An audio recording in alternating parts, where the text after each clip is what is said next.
نحمدہ ونصلی علی رسولہ الکریم بسم اللہ الرحمن الرحیم۔ حضرات گرامی قدر، انشاءاللہ آج آپ حضرات کے سامنے 23ویں پارے کے بعد اہم مضامین کو رکھنے کی کوشش ہوگی۔ 23ویں پارے کا آغاز سورہ یاسین سے ہوتا ہے اور سورہ یاسین کے ایک مضمون یاسین والقرآن الحکیم انک لمن المرسلین علی صراط مستقیم، حکمت والے قرآن کی قسم ہے اب رسولوں میں سے اور آپ ہی کا راستہ سیدھا راستہ ہے۔ اس حوالے سے اپنی چند گزارشات کو کل میں آپ حضرات کے سامنے رکھ چکا ہوں۔ دوسرا اہم مضمون جس کو اللہ تبارک و تعالیٰ نے سورہ یاسین میں بیان کیا وہ حضرت حبیب نجار کا مضمون ہے۔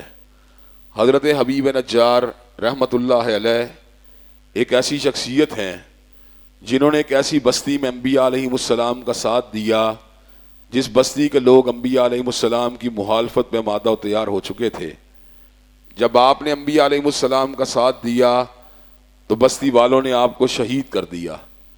آپ نے اپنی شہادت سے پہلے یہ الفاظ کہے تھے کہ اے میری قوم کے لوگوں، میں اس اللہ کی پوجا کیوں نہ کروں جس نے مجھے بنایا ہے۔ وَمَا لِيَ لَا أَعْبُدُ الَّذِي فَطَرَنِي وَإِلَيْهِ تُرْجَعُونَ، اور میں نے مرنے کے بعد اسی کے پاس جانا ہے، میں اس کی پوجا کیوں نہ کروں۔ اے میری قوم کے لوگوں، تم انبیاء علیہ السلام کی مخالفت کیوں کرتے ہو جبکہ وہ تو تمہاری خیر خواہی کی بات کرتے ہیں اور اپنی دعوت کے بدلے تم سے کسی اجر کو بھی طلب نہیں کرتے۔ تو اللہ تبارک و تعالیٰ نے اس شہید ہونے والے مرد مجاہد کو جب جنت میں داخل کیا تو اس نے الفاظ کہے یا لیت قومی یعلمون، اے کاش میری قوم کے لوگوں کو علم ہو جائے کہ جو اللہ تبارک و تعالیٰ نے میرے سے فیاضی والا معاملہ کیا ہے، میرے سے عزت والا معاملہ کیا ہے۔ حضرات گرامی قدر، حضرت حبیب نجار کا واقعہ در حقیقت اس بات کو انڈیکیٹ کرتا ہے، اس بات کو واضح کرتا ہے کہ جب کوئی شخص اللہ والا بن جاتا ہے تو اللہ تبارک و تعالیٰ اسے کسی بھی عمل کو رائے گاہ نہیں جانے دیتے۔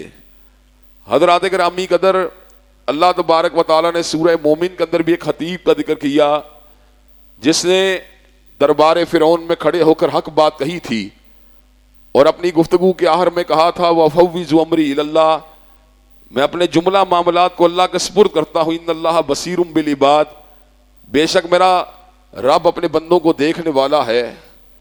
ہزاروں ایسے خطاب جن کے پس منظر میں ریاکاری ہوتی ہے اللہ تبارک و تعالیٰ کی بارگاہ میں مقبول نہیں ہوتے، لیکن کوئی ایک ایسا خطاب جس سے اللہ تبارک و تعالیٰ راضی ہو جائیں، اللہ تبارک و تعالیٰ اس کو کئی مرتبہ اپنے کلام کا حصہ بھی بنا دیتے ہیں۔ حضرات گرامی کا اس صورت میں اللہ نے اس بات کا بھی ذکر کیا اللہ کی ذات پاک ہے، اس کی بہت سی قدرتیں ہیں، لیکن ان قدرتوں میں سے ایک یہ ہے سبحان الذی خلق الازواج کلھا مما تنبت الارض ومن انفسہم مما لا یعلمون، پاک ہے وہ ذات جس نے ہر چیز کے جوڑے پیدا کیے، انسانوں کے بھی جوڑے پیدا کیے اور نباتات کے بھی جوڑوں کو پیدا کیا۔ حضرات گرامی قدر، اگر آپ نے پپیتے کے درخت کو دیکھا ہو تو آپ اس بات کا تجزیہ کر سکتے ہیں کہ ایک نر درخت ہوتا ہے اور کچھ مادائیں درخت ہوتی ہیں اسی باغ کے اندر۔ اگر نر درخت مرجھا جائے تو مادہ درخت بھی پھل دینا بند کر دیتا ہے۔ یہ ایک اللہ تبارک و تعالیٰ نے ایک انڈیپینڈنٹ پولینیشن کی مثال ہمارے سامنے دی ہے، وگرنہ درختوں کے اندر ہی اندر اللہ تبارک و تعالیٰ نے نر اور مادے حصے بنائے ہوتے ہیں، لیکن اس کی واضح مثال کہ نر درخت الگ ہو اور مادہ درخت الگ ہو۔ حضرات گرامی قدر، پپیتے کی مثال ہمارے سامنے ہے، ایک نر کے مرجھانے کی دیر ہے، باقی درخت بھی مرجھا جاتے ہیں۔ اللہ تبارک و تعالیٰ کی نشانیوں میں شامل ہے اور اللہ تعالیٰ اس بات کا اعلان فرماتے ہیں وَخَلَقْنَاكُمْ أَزْوَاجًا، اور ہم نے تمہیں جوڑوں کی شکل میں پیدا کیا۔ اللہ تبارک و تعالیٰ نے انسانوں کو بھی جوڑوں کی شکل میں پیدا کیا ہے۔ ایمان اللہ کے فضل و کرم سے نکاح کے ذریعے مکمل ہو جاتا ہے اور آدمی کو باقی ایمان کی فکر، آدھا ایمان نکاح کے ساتھ مکمل ہو جاتا ہے، باقی آدھے کی فکر انسان کو پھر اپنے اعمال کے ذریعے کرنی چاہیے۔ حضرات گرامی کا اس صورت میں اللہ تبارک و تعالیٰ نے اس بات کا بھی ذکر کیا کہ جب قیامت کا دن آئے گا وہ مجرم قبروں سے اٹھیں گے تو یہ بات کہیں گے یا ویلنا من باسنا من مرقدنا، ہائے ہماری قبروں سے ہمیں کس نے اٹھا دیا۔ تو اس موقع پہ ان کا ذہن یہ بات آئے گی کہ انبیاء علیہ السلام رسول اللہ یہ بات کہا کرتے تھے کہ ایک دن مر کے جینا بھی ہوگا، ایک دن مرنے کے بعد دوبارہ اللہ کی بارگاہ میں پیشی بھی ہوگی اس وقت وہ اپنی بدعمالیوں کے اوپر پشیمان اور نادم ہوں گے، لیکن اس وقت ان کی ندامت ان کے کسی کام نہیں آئے گی۔ حضرات گرامی کا اس صورت میں اللہ تبارک و تعالیٰ نے اس بات کا بھی ذکر کیا کہ کافر اللہ کی قدرتوں سے غافل ہے اور وہ اس بات کو سمجھتا نہیں کہ اللہ تبارک و تعالیٰ دوبارہ زندہ کرنے پہ قادر ہیں۔ وہ بڑے عجیب اعتراض کرتا ہے، من یحیی العظام وہی رمیم، جب ہڈیاں بوسیدہ ہو جائیں گے انہیں کون زندہ کرے گا؟ تو اللہ تبارک و تعالیٰ نے کافروں کے اس اعتراض کا بڑے خوبصورت انداز میں جواب دیا، کہا قل یحیی الذی انشأ اول مرۃ وہو بکل خلق علیم، جس رب نے پہلی مرتبہ پیدا کیا دوسری مرتبہ پیدا کرنا اس کے لیے کیا مشکل ہے؟ سورہ قیامہ میں اللہ اپنی قدرت کاملہ کا ذکر کچھ یوں فرماتے ہیں، ایحسب الانسان ولن نجمع عظاما بلا قادرین علی ان نسوی بنانا، انسان تو یہ سمجھتا ہے شاید ہم ہڈیوں کو دوبارہ زندہ نہیں کر سکتے، بلا قادرین علی ان نسوی بنانا، ہماری طاقت کا عالم یہ ہے کہ انگلیوں کے اوپر جو پور موجود ہیں، لکیریں موجود ہیں، ان کو بھی دوبارہ بنانے پہ قادر ہیں۔ تو حضرات گرامی قدر، انسان کو جب مر کے جی اٹھنا ہے اور جینے کے بعد اللہ کے سامنے اپنے اعمال کا جواب دینا ہے، اس کا محاسبہ ہونا ہے، تو ابھی ہم دارالعمل کے اندر موجود ہیں، آج ہی اپنی اصلاح کر لینی چاہیے۔ اگر اصلاح کر لیں گے تو انشاءاللہ کامیابیاں ہمارے قدم چومیں گی، اور اگر ہم نے اپنی اصلاح نہ کی تو ناکامی اللہ نہ کرے ہمارا مقدر بن جائے گی۔ حضرات گرامی کے اس سے آگے سورہ صافات ہے، اور اللہ تبارک و تعالیٰ نے سورہ صافات میں 3 طرح کے فرشتوں کی قسم کھائی ہے، والصافات صفا فالزاجرات زجرا فالتالیات ذکرا۔ اللہ تبارک و تعالیٰ 3 قسمیں اٹھاتے ہیں، سب باندھنے والے فرشتوں کی قسم ہے، اور ڈانٹنے والے اور زجر و توبیخ کرنے والے فرشتوں کی قسم ہے، اور مقدس کلام کے تلاوت کرنے والے فرشتوں کی قسم ہے۔ تمہارا رب ایک ہے، تمہارا رب ایک ہے، تمہارا الہ ایک ہے، تمہارا معبود ایک ہے۔ اللہ تبارک و تعالیٰ نے نشانیاں بھی بتلائیں اور قسمیں بھی اٹھائیں، نشانیوں پہ بھی غور کرنا چاہیے اور اس بات کے اوپر بھی یقین کرنا چاہیے، وَمَنْ أَصْدَقُ مِنَ اللَّهِ قِيلًا، اللہ سچی بات کسی کی بھی نہیں ہو سکتی۔ حضرات گرامی کے اس صورت میں اللہ نے اس بات کا بھی ذکر کیا، اِنَّا زَيَّنَّا السَّمَاءَ الدُّنْيَا بِزِينَةٍ لِلْكَوَاكِبِ وَحِفْظًا مِّن كُلِّ شَيْطَانٍ مَارِدٍ، کہ ہم نے آسمان دنیا کو ستاروں سے مدین کیا اور ان کو ہر شیطان لعین کے شر سے محفوظ فرما لیا۔ اور یہ بات میں سابقہ دروس کے اندر بھی آپ کے سامنے رکھ چکا ہوں اور آج پھر رکھنا چاہتا ہوں کہ ستاروں کی تخلیق کے 3 مقاصد ہیں جن کا ذکر اللہ نے قرآن میں کیا۔ ایک مقصد والا کا جَعَلْنَا فِي السَّمَاءِ بُرُوجًا وَزَيَّنَّاهَا لِلنَّاظِرِينَ، کہ اللہ نے دیکھنے والی چھت کو ستاروں کے ذریعے خوبصورت بنایا ہے۔ اگر چھت بغیر فانوس کے ہو، بغیر بلب کے ہو تو بڑی عجیب لگتی ہے، تو اللہ تبارک و تعالیٰ نے اپنی بنائی ہوئی چھت کو قندیلوں سے مدین کیا۔ پہلا مقصد ستاروں کو بنانے کا خوبصورتی، دوسرا مقصد هو الذی جعل لکم النجوم لتہتدوا بہا فی ظلمات البر والبحر، اللہ نے ستاروں کو اس لیے بنایا ہے کہ جب بندہ اندھیرے میں جا رہا ہو یا اجالے میں جا رہا ہو، یا بندہ کسی تری میں جا رہا ہو یا خشکی میں جا رہا ہو، راستہ بھول جائے تو اس کو ستاروں کی سمت کا تعین کر کے اپنے راستے کا تعین کر لینا چاہیے۔ جو راستے کے ماہر ہوتے ہیں، جنگلات میں سفر کرنے والے لوگ یا سمندروں میں سفر کرنے والے لوگ، انہیں شمالی ستارے کا پتہ ہوتا ہے، جنوبی ستارے کا پتہ ہوتا ہے، مشرقی مغربی ستاروں کا پتہ ہوتا ہے، اس سے وہ سمت کا تعین کر لیتے ہیں۔ اس لیے کہ ہر ستارے کی ڈائریکشن بھی فرق ہوتی ہے اور حجم اور جگمگاہٹ میں بھی اختلاف ہوتا ہے۔ تو ایک مقصد ستاروں کا، دوسرا کیا ہوا؟ پہلی مقصد سجاوٹ اور دوسرا مقصد گائیڈ کرنا، اور تیسرا مقصد کیا ہے؟ اللہ تبارک و تعالیٰ فرماتے ہیں وَلَقَدْ جَعَلْنَا فِي السَّمَاءِ بُرُوجًا وَزَيَّنَّاهَا لِلنَّاظِرِينَ وَحَفِظْنَاهَا مِن كُلِّ شَيْطَانٍ رَجِيمٍ إِلَّا مَنِ اسْتَرَقَ السَّمْعَ فَأَتْبَعَهُ شِهَابٌ مُبِينٌ۔ تیسرا مقصد یہ ہے کہ اللہ تبارک و تعالیٰ شہاب ثاقب کے ذریعے آسمان کی خبریں چرا کر لانے والے جنات یا نجومی اور کاہنوں کے ایجنٹوں کو ان کے ذریعے جلا کے راکھ کرتے ہیں۔ جب اللہ تعالیٰ کی مرضی ہوتی ہے، اللہ تعالیٰ آسمان کی خبر کو زمین کی طرف نہیں آنے دیتے، اور جب اللہ تبارک و تعالیٰ کی مشیت ہوتی ہے کسی خبر کو ٹریول کرنے دیتے ہیں، نجومی اس کے اندر سوچ جھوٹ ملا کے آنے والوں کو بتلاتا ہے اس طرح ہوگا اس طرح ہوگا، کیونکہ جھوٹ بولنا شیاطین کا کام ہے، وہ سچی بات کبھی آگے منتقل کر ہی نہیں سکتے۔ تو کئی مرتبہ تکے ٹیوے کے ساتھ آسمان کی چرائی ہوئی بات نجومی کی پوری ہو جائے، اس میں کوئی چمبے والی بات نہیں ہے۔ حضرات گرامی قدر ہی یہ بات کہ ستارہ میری زندگی پہ مؤثر ہے، میری صحت پہ مؤثر ہے، میرے کاروبار پہ مؤثر ہے، میرے سفر پہ مؤثر ہے، میرے خوراک پہ مؤثر ہے، یہ بات بالکل غلط ہے، باطل ہے۔ حضرت رسول اللہ صلی اللہ علیہ وسلم کی حیات مبارکہ کے اندر حدیبیہ کے مقام پہ بارش ہوئی، آقا علیہ السلام ارشاد فرماتے ہیں اللہ نے کہا ہے اس بارش نے کئیوں کو مومن بنا دیا، کئیوں کو کافر بنا دیا۔ صحابہ بڑے حیران ہوئے کہ ایک بارش نے کئیوں کو مومن کئیوں کو کافر بنا دیا۔ کہا ہاں جس نے کہا بارش ستارے کی حرکت کے ساتھ ہوئی ہے، وَهُوَ كَافِرٌ بِي وَمُؤْمِنٌ بِالْكَوَاكِبِ،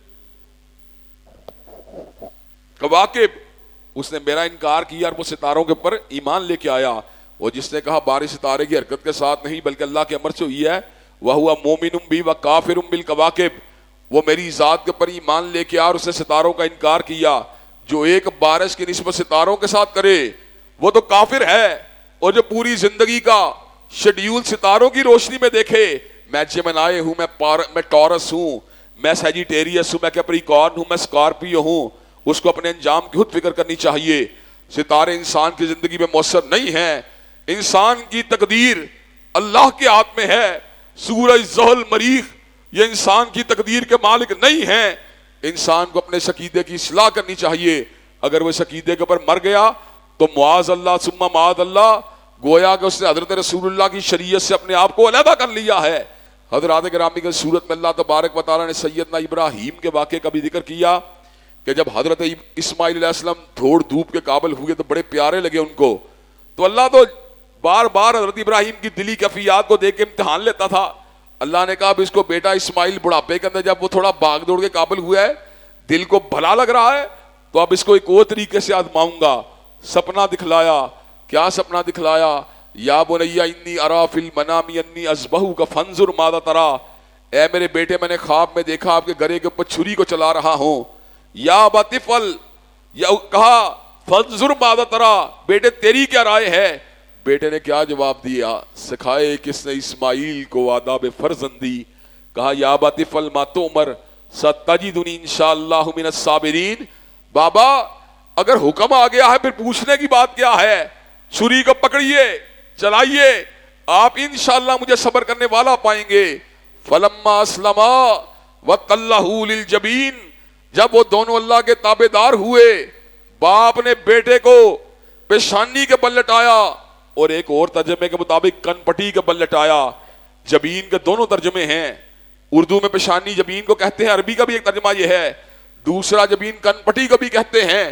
بار کہ جس طرح مرضی لٹایا گیا، مقصد تو گلے کے اوپر چھری کو چلانا تھا، چھری کو رکھا گیا۔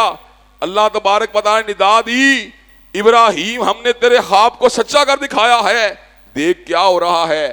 چھری کے نیچے دیکھا تو مینڈا دبا ہو رہا ہے۔ حضرات گرامی قدر اب مینڈا جو ہے ہم بھی ذبح کرتے ہیں، بکرا بھی ذبح کرتے ہیں، گائے بھی ذبح کرتے ہیں۔ کیا ہمارے اندر وہ جذبات ہیں جو ابراہیم علیہ السلام کے جذبات تھے؟ کیا ہمارے اندر وہ تقویٰ موجود ہے جو ابراہیم علیہ السلام کو حاصل تھا؟ اللہ تبارک و تعالیٰ فرماتے ہیں لن ینال اللہ لحومھا ولا دماؤھا ولکن ینالہ التقویٰ منکم، اللہ کو تمہارے کاٹے جانے والے گوشت کی ضرورت نہیں، تمہارے بھائے جانے والے لہو کی ضرورت نہیں، بلکہ اللہ کو تمہارے دل کے اس تقویٰ کی ضرورت ہے جس نے ابراہیم کو اسماعیل کے گلے پہ چھری چلانے کے لیے مادہ تیار کر دیا۔ اگر چھری تمہارے باطل معتقدات پہ چلتی ہے، اگر چھری تمہارے باطل نظریات پہ چلتی ہے، اگر چھری تمہارے باطل افکار پہ چلتی ہے، اگر چھری تمہارے جھوٹے رسم و رواج پہ چلتی ہے، پھر تو قربانی ہوئی۔ اور اگر چھری صرف چل رہی ہے دکھلاوے کی اور باقی اندر سے کچھ بھی نہیں، کچھ بھی تبدیل نہیں ہوا، تو پھر قربانی اللہ تبارک و تعالیٰ کو نہیں قبول نہیں ہوگی۔ پھر یہ قربانی دکھلاوے کی ہے یا عادت کی ہے، عبادت کی نہیں ہے۔ اللہ کو قربانی میں جو چیز مطلوب ہے تمہارے دل کا تقویٰ ہے۔ حضرات گرامی کی صورت میں اللہ نے اس بات کا بھی ذکر کیا کہ جب یونس علیہ السلام تہے بحر ظلمات چلے گئے مچھلی کے پیٹ کے اندر، تو انہوں نے اللہ تبارک و تعالیٰ کو پکارا، اس میں تسبیح کے الفاظ استعمال کیے، لا الہ الا انت سبحانک، تسبیح کے الفاظ استعمال کیے، انی کنت من الظالمین۔ اللہ نے قرآن مجید کے متعدد مقامات کے اوپر کہیں استغفار کی ترغیب دی، کہیں تسبیح کی ترغیب دی۔ استغفار تسبیح دونوں میں کیا فرق ہے؟ تو ایک بڑا لطیف فرق ایک امام نے نقل کیا۔ فرق کیا ہے استغفار صفائی کا نام ہے اور تسبیح خوشبو کا نام ہے. صفائی کرنے کے بعد خوشبو لگائی جاتی ہے. تو حضرات گرامی سیدنا یونس علیہ السلام جب اللہ کی تسبیح کو بیان کیا, اللہ نے مچھلی کے پیٹ سے باہر نکال دیا. اب اللہ نے ایک بڑی توجہ طلب بات کی اس موقع کے اوپر. اللہ تبارک و تعالیٰ ارشاد فرماتے ہیں فلولا انہ کان من المسبحین للبث فی بطنہ الی یوم یبعثون. اگر یونس علیہ السلام تسبیح نہ کرتے تو قیامت آ جاتی, مچھلی کے پیٹ سے باہر نہیں آ سکتے تھے. تو اس کا مطلب یہ ہے کئی پرابلمز ایسی ہوتی ہیں, کئی مشکلات ایسی ہوتی ہیں جو جان لیوا ہوتی ہیں, جو انسان کو جس سے باہر نکلنے کی کوئی امید اور کوئی راستہ نہیں ہوتا. ایسے عالم میں تقدیر کے بند دروازوں کو کھولنے والی چیز اگر ہوتی ہے تو انسان کی مناجات ہوتی ہیں, انسان کی دعائیں ہوتی ہیں, انسان کا استغفار ہوتا ہے, انسان کی تسبیح ہوتی ہے. اللہ اس کی وجہ سے فضل فرما دیتا ہے انسان کے اوپر. حضرات گرامی کی صورت میں اللہ نے اس بات کا بھی ذکر کیا کہ مشرکین اللہ کی ذات کے بارے میں اس طرح کی باتیں کرتے تھے کہ معاذ اللہ فرشتے اللہ کی بیٹیاں ہیں. تو اللہ نے اس بات کا رد کیا سبحان ربی کا رب العزت اما یصفون, اللہ کی ذات پاک ہے اس الزام سے جو یہ اللہ کے بارے میں لگاتے ہیں. والسلام علی المرسلین, سلامتی اللہ کی رسولوں کے اوپر. والحمدللہ رب العالمین, اور تعریفیں اللہ تبارک و تعالیٰ کے لیے ہیں جو رب ہے جہانوں کا. عام طور پہ گفتگو کے اندر ہم سلام لیتے ہیں, گفتگو آپ کہتے ہیں السلام علیکم, ہم کہتے ہیں وعلیکم السلام, لیکن ایک مخصوص ٹرم سلامتی کی دعا مرحومین کے لیے اللہ نے اس کو رسولوں کے ساتھ خاص کیا ہے. اب ایک عام رواج ہو چکا ہے, خاص طور پہ مرزا جیلمی نے اس رواج کو بہت پرموٹ کیا ہے کہ اہل البیت کے ساتھ, اکابر صحابہ کے ساتھ علیہ السلام حضرات گرامی کے صحابہ کو اللہ نے قرآن مجید میں رضی اللہ تعالیٰ عنہ کہہ کے پکارا ہے. رضی اللہ عنہم ورضوا عنہ, یہ اللہ نے دعائیہ کلمات صحابہ کے لیے مقرر کیے ہیں.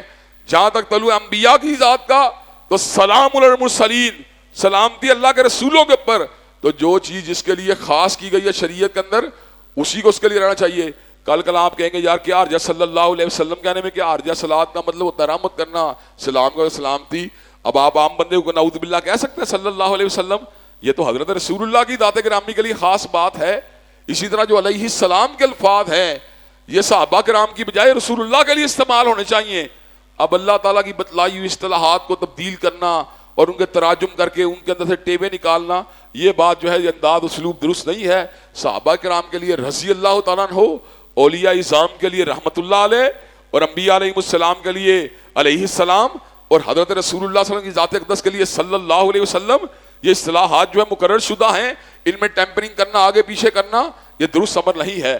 حضرات گرامی اس کے بعد سورہ صاد ہے, اور سورہ صاد میں اللہ تبارک و تعالیٰ نے حضرت داؤد علیہ السلام کی حکومت کا ذکر کیا کہ اللہ نے ان کو حکمت بھی دی تھی اور ان کی حکومت کو مضبوط بھی کیا تھا اور ان کو فیصلہ کن بات کرنے کی صلاحیت بھی دی تھی.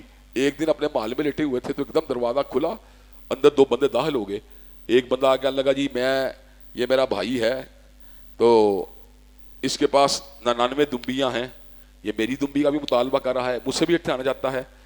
تو حضرت داؤد علیہ السلام نے بجائے سے کہ اس کے موقف کو لیتے, آپ نے فوراً سے پہلے کہا لَقَدْ ظَلَمَكَ بِسَوَالِي نَاجَتِكَ إِلَىٰ نِعَاجِهِ, تم نے یہ جو سوال کیا اِلَىٰ نِعَاجِهِ اس کے اندر زیادتی پائی جاتی ہے.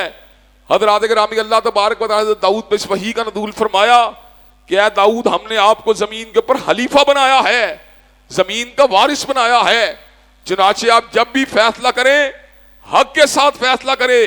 اور حق کے ساتھ فیصلہ کرنے کی یہ بھی ایک صورت ہوتی ہے کہ پوری توجہ کے ساتھ پہلے دونوں فریقین کی بات کو سنا جائے پھر فیصلے کو کیا جائے.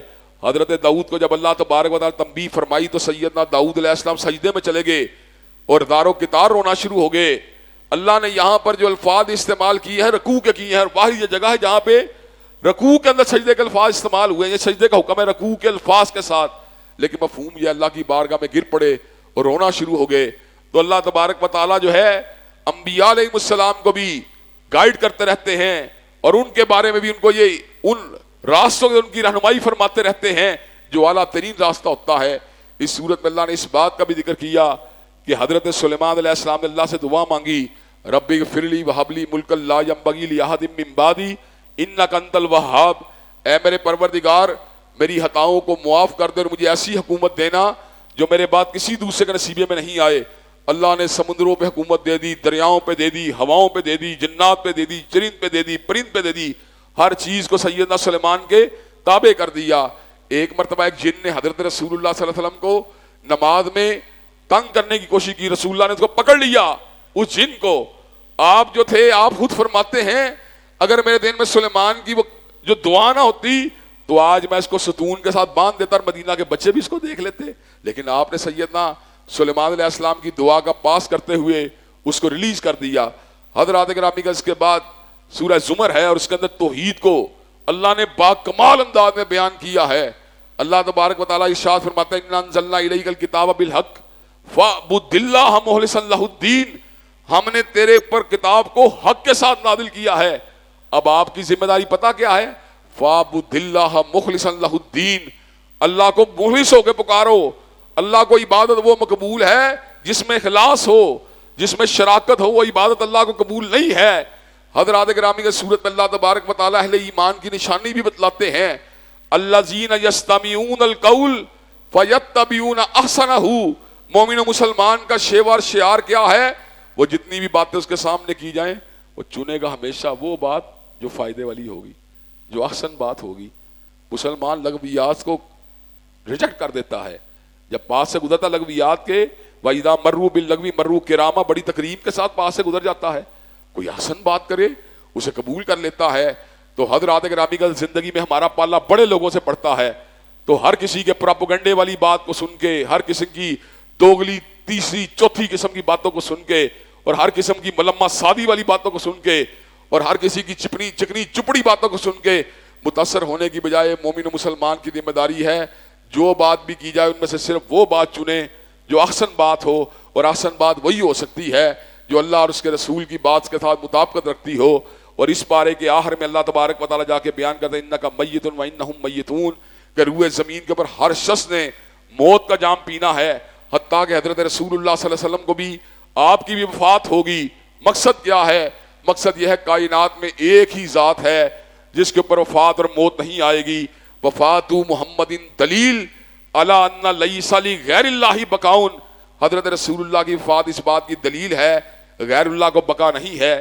اللہ تبارک و تعالیٰ سے دعا ہے جو باتیں کہی گئی ہیں سنی گئی ہیں ان کو ہم سب کو اپنے دل میں جگہ دینے کی اور ان پہ عمل پیرا ہونے کی توفیق دے۔ وآخر دعوانا الحمدللہ رب العالمین۔